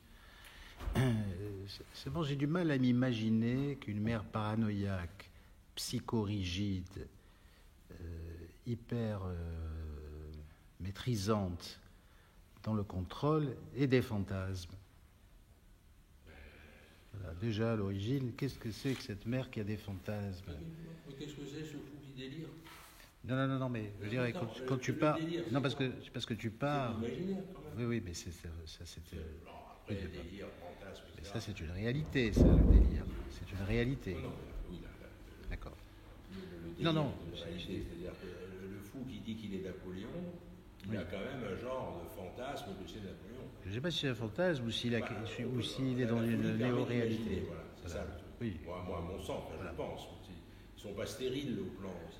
Peut-être pas d'imaginer, parce qu'on sait que les schizophrènes, ou en tout cas les gros psychotiques, justement, ont défaut précisément d'imaginaire, mais à partir du moment où ils vont créer cette néo-réalité, où c'est une création qui devient vivable, parce que c'est une création qui ne place plus la personne dans la contradiction, c'est-à-dire dans l'impasse d'origine. Mais c'est une manière de dépasser l'impasse, c'est-à-dire d'aller au-delà de la contradiction, le délire. Mais qui occupe toute la réalité. Le fantasme, c'est un point de vue sur la réalité qui est ponctuel et qui renvoie précisément à une capacité imaginative du réel. C'est quoi la capacité imaginative? C'est d'avoir la possibilité de pouvoir faire d'une chose autre chose avec son esprit pour répondre à une satisfaction ou à un désir personnel. Ouais. D'accord ? C'est vrai que cette femme, on la voit un peu sans désir, cette mère. Oui. Hein ? Bon. C'est vrai que basé en toute l'idée sur le fantasme maternel, encore faut-il savoir si elle a des fantasmes. Bon, alors, de toute façon, bon. Non, c'est vrai que... Je t'arrête. Non, il n'y a pas que ce point, C'est des questions que j'ouvre. Attends, je vais juste répondre à ça 2 minutes. Là, en l'occurrence, c'est vrai que peut-être par excès de langage ou par commodité, pour éviter de faire des répétitions, etc., j'en sais rien quoi, enfin au plan rhétorique, on va dire, J'ai parlé du fantasme de la mère de Rimbaud. En fait, il ne s'agit pas tellement d'un fantasme, tu as raison. C'est-à-dire, ce dont il s'agit, si tu veux, c'est d'un objet. C'est-à-dire, l'objet, c'est le militaire autour d'Afrique. Bon, elle le trouve dans son frère, elle le trouve dans son mari qui remplace son frère, et elle le projette sur son fils qui finit par remplacer l'oncle lui aussi. Voilà. On est d'accord.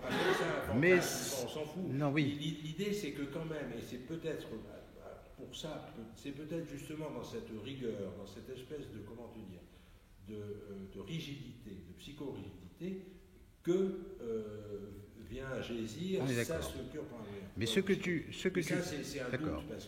tu précises et ce que tu soulignes fait allusion plus à l'idée d'une identification point par point, je dirais des plus objectives, également en termes de miroir.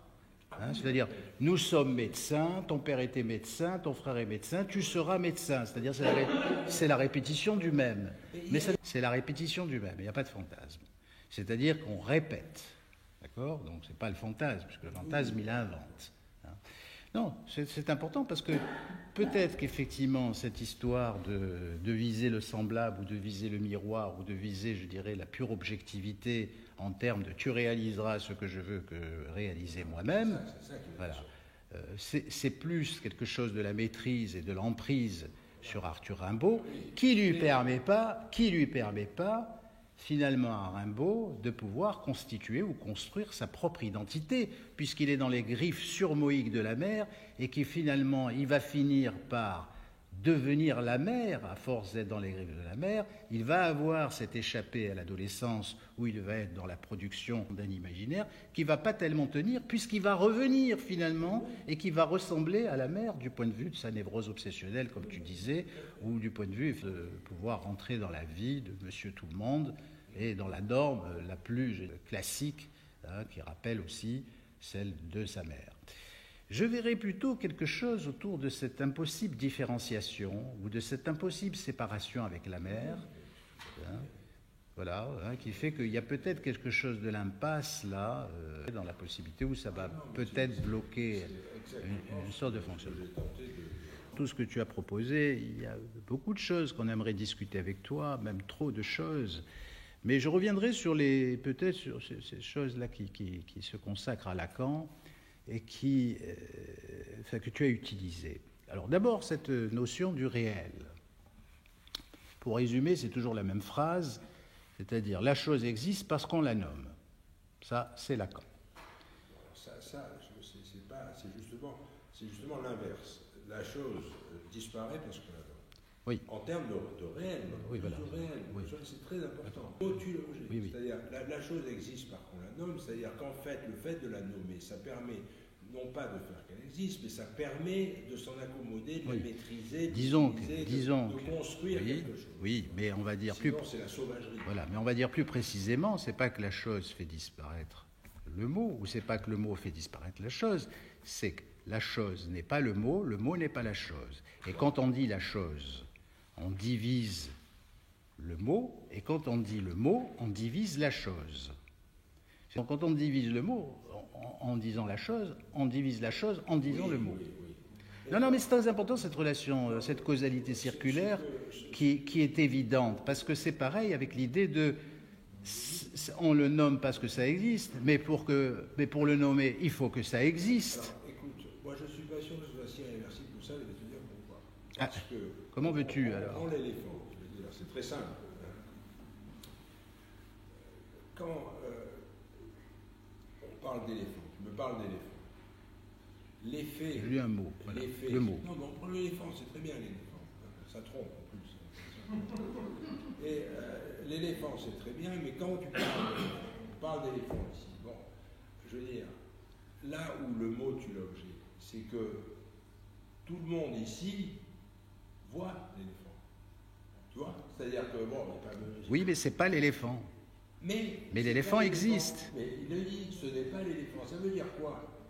Ça veut dire que vous pouvez voir un éléphant sans qu'il y ait un éléphant. Ça veut dire que le mot tue l'objet. C'est-à-dire on s'en fout de l'éléphant.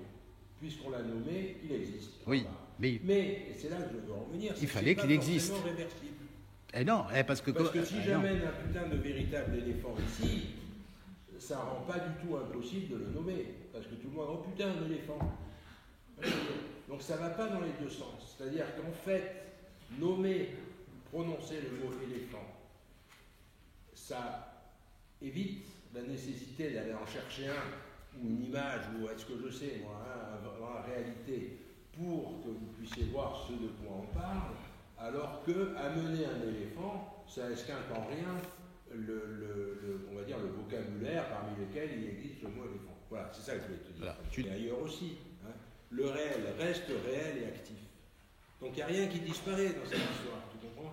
Quand le mec il met avec les formules, je ne sais pas si c'est Lacan ou non, il met le mot tue l'objet. Ça ne veut pas dire que du moment que j'ai prononcé éléphant, je peux, on va dire, ça fait disparaître les éléphants. Ça veut dire qu'il n'y a de réalité. Dire que dans la dynamique dialectique, parce que c'est ça le problème chez les gens, c'est qu'ils parlent.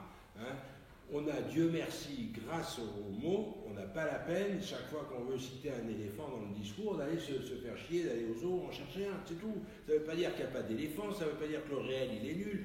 Et c'est exactement comme mes histoires de nombre entier, c'est-à-dire que effectivement, on peut dire comme ça, genre style, qu'il y a la moitié qui sont impairs, ou la moitié qui sont pairs, mais il n'empêche que, quand même, on l'a démontré, ils sont infinis dans les deux cas, et il y a des infinis plus grands que d'autres, c'est ça le réel. Ça ne disparaît pas. C'est hyper important, parce que sinon, on n'existe plus. Non, mais je suis d'accord, mais effectivement, il faut... Moi, j'ai fait l'effort de reprendre des textes lacaniens là, notamment l'instance de la lettre dans l'inconscient, etc. Le réel, c'est pas du tout quelque chose qui cesse d'exister. C'est quelque chose, si tu veux, dont la perception est rendue, on va dire, qui existe avant, flou, merdique, parce que... Bon, alors, pour revenir effectivement sur l'histoire de Rimbaud, oui, on essayait un petit peu de repérer cette histoire d'impasse. Alors bon, il y a, oui, alors revenir sur cette histoire effectivement de la dimension symbolique, mais tu as parlé aussi du Forda, c'est-à-dire de la capacité à jouer de l'imaginaire. Voilà. On va dire, c'est vraiment... Alors ce que je découvre dans ton exposé, c'est que il y a quand même une pauvreté de l'imaginaire chez Rimbaud avant sa production et après sa production. On a l'impression qu'au fond, finalement, cette créativité, c'était l'antidote précisément de son cancer. Mais comment se fait-il qu'en étant l'antidote, tant qu'il avait peut-être ça, là, tant qu'il écrivait ça, il pouvait ne pas faire de cancer, puisqu'il était précisément dans le mode inverse, c'est-à-dire dans la créativité. Oui, mais alors... Donc c'est peut-être pas là qu'est né son cancer, c'est peut-être là où justement il revient à la mer malgré lui. C'est-à-dire que finalement, ayant voulu se différencier, ayant voulu se séparer, ayant voulu accéder à sa propre identité, il n'y a jamais réussi, il est retombé sur l'identité toujours de la mer.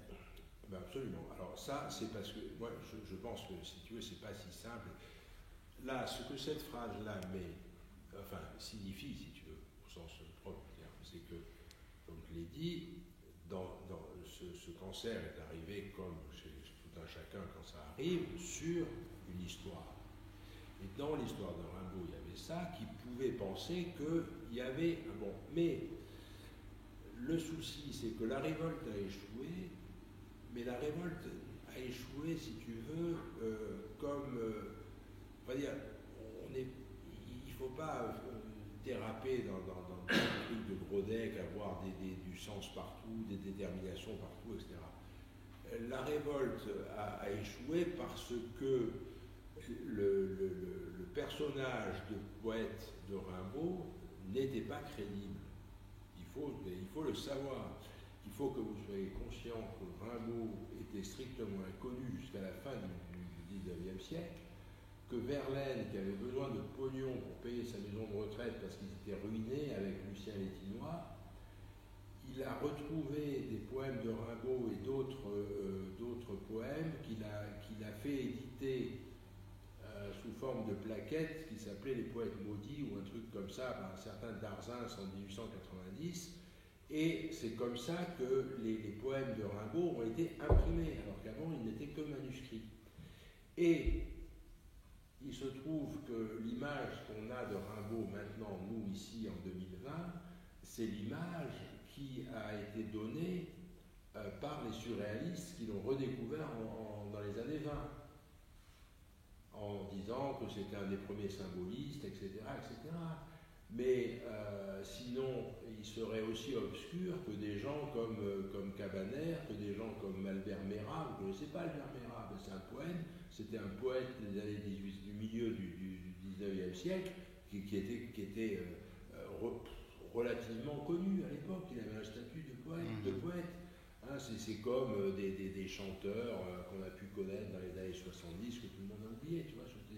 Rimbaud, lui, il a été exhumé, ce qui fait que, si tu veux, son truc, c'était un échec. Alors, tout s'est écoulé, si tu veux. Mais je peux tenir le pari, sans grand risque de me tromper, que si il avait éclaté comme, si tu veux, si la gloire qu'on lui connaît maintenant, et qui m'amène à en parler finalement, avait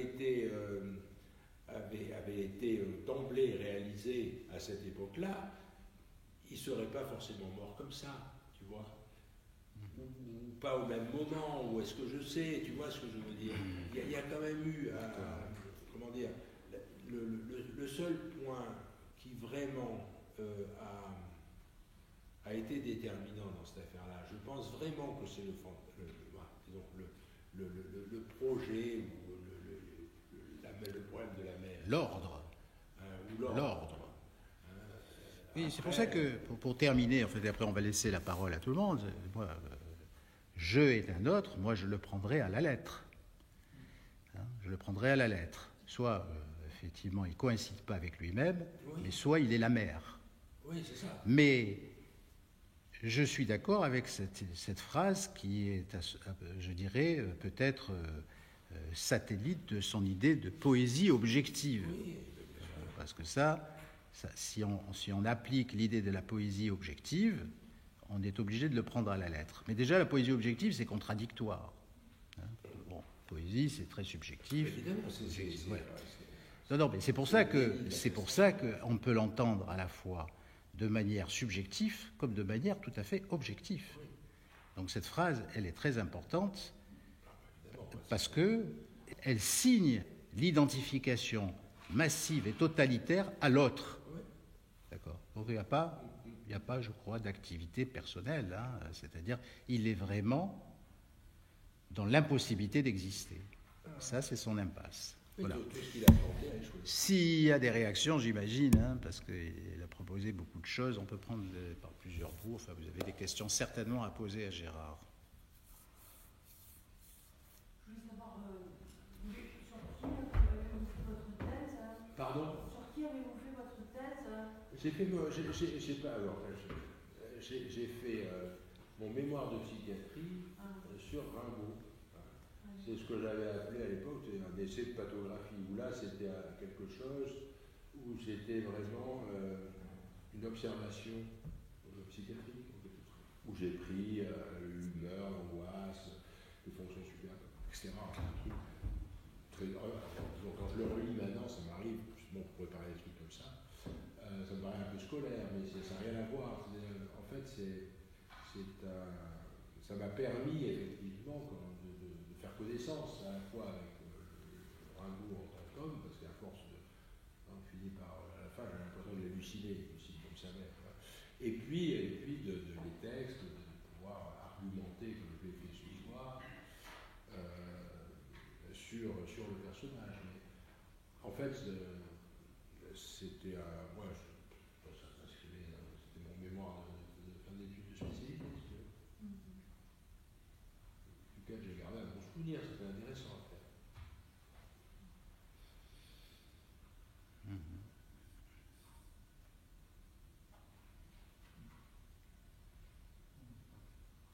Quelle était sa relation au père? Alors, j'ai fait exprès de ne pas en parler parce qu'en fait, ça correspond à la réalité, c'est-à-dire le père n'est pas absent, bien sûr, mais quand il apparaît, c'est de façon fugace, c'est de façon péjorative. Je donne un exemple qui va être criant. À un moment, il veut se faire envoyer des bouquins ou du matériel de photo, enfin des trucs comme ça.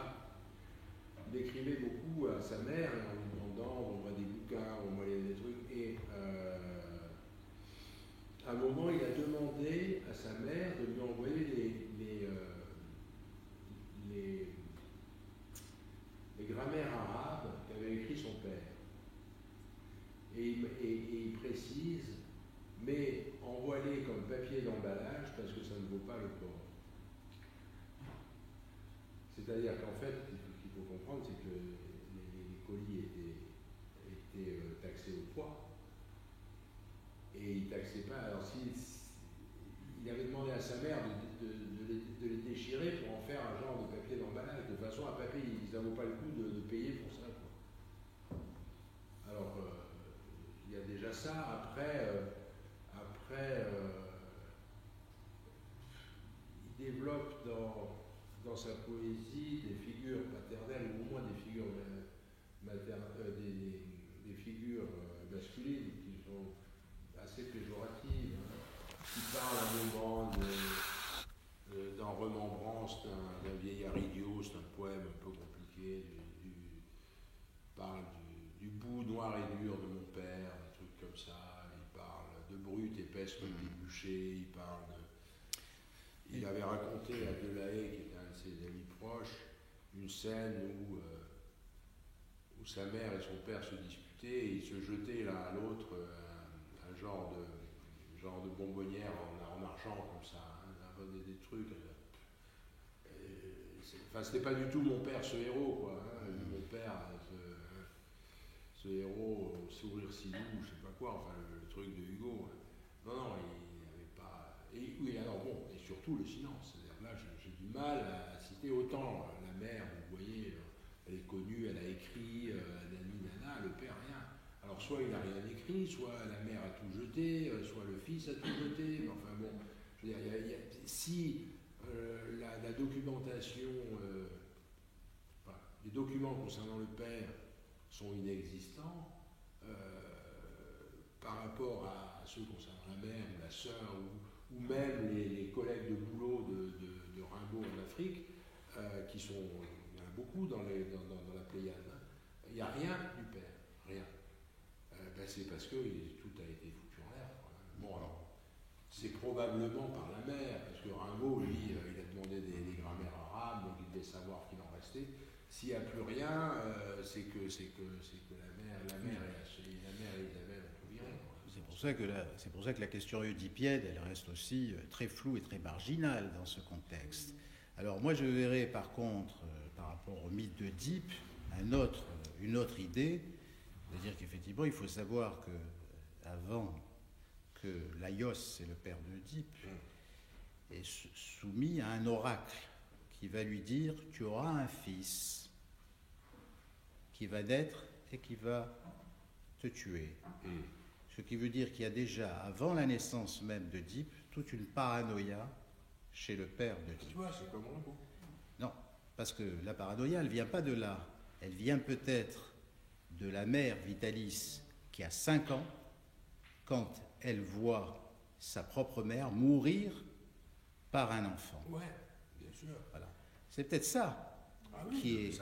Non, c'est peut-être ça qui a d'abord effectivement permis à la mère de refouler tous ses affects par rapport à l'amour qu'elle peut avoir pour un enfant ou par rapport à cette capacité, hein, précisément à avoir d'autres échanges que des échanges de maîtrise et d'emprise, donc l'absence d'échange affectif. Donc c'est pour dire que si la mère réagit, elle réagit à quelque chose à propos de l'Oedipe, mais pas Rimbaud. Deuxièmement, oui, on voit bien qu'il n'y a pas d'identification, comme tu le dis si bien, masculine chez Rimbaud. Hein, on voit même que c'est quelque chose aussi de toujours cette identification à la féminité ou à la mère ou à la femme, qui ne lui convient pas quand même, mais on a l'impression qu'il va être très asexué pendant très très très longtemps, jusqu'à qu'il va rencontrer cette femme, qui va chercher à se marier. Et c'est ça qui est fatal, parce que ça qui est fatal, elle a dû trouver une femme, il y trouve moi une qui accepte que je reste en Afrique. Et ça c'est fatal, peut-être parce qu'il est obligé de faire la différence entre sa femme et sa mère, et donc forcément faire la différence puisqu'il épouse une femme, donc entre lui et sa mère. Alors là, la différence symbolique sexuelle, elle a peut-être son importance, mais elle n'est pas accessible, elle n'aura été jamais accessible pour lui. D'accord. On est d'accord. Justement, comment en est-il arrivé à l'homosexualité? Oh, alors ça, c'est un peu mystérieux. Je pense que... bon, déjà, il ne s'en sortait pas avec les filles. Ça apparaît dans la poésie. Ça n'a pas de rapport avec sa mère? Ah, oui, ça, c'est sûr. Mais je pense... Non, mais la question est d'importance. Je pense qu'on peut commencer à t'apporter une réponse, on va dire, clinique. C'est-à-dire que il est vraisemblable qu'il ait été circonvenu par Verlaine, qui lui est un homo notoire, qui avait 25 ans à peu près. Quand Rimbaud est arrivé, il en avait 15 ou 16, il en a fait ses choux gras, tu vois. Et après... Il a remplacé son père. Voilà, oui, bien sûr. Hein. Non, mais c'est sûr que d'ailleurs, comment dire,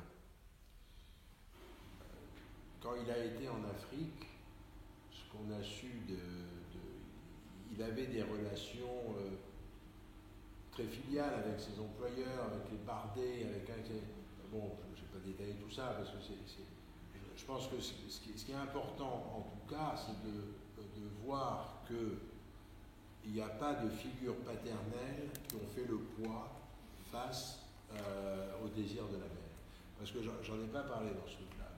Mais là, on a aussi une grande ambiguïté, à savoir que cette expression désirer un enfant, c'est quand même pas rien. Hein. Qu'est-ce que ça veut dire?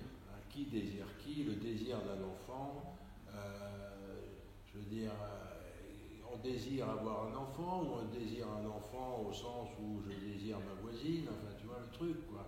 Il y a une ambiguïté là qui fait que dans ce couple mère-enfant, Rimbaud, hein, on est là dans la relation mère-enfant, dans cette relation mère-enfant très particulière, il y a quand même une image très forte qui est projetée par la mère sur le gamin, et une figure paternelle évanescente qui n'arrive pas à faire contrepoids, quoi. Donc dans cette histoire, parce que moi je pense que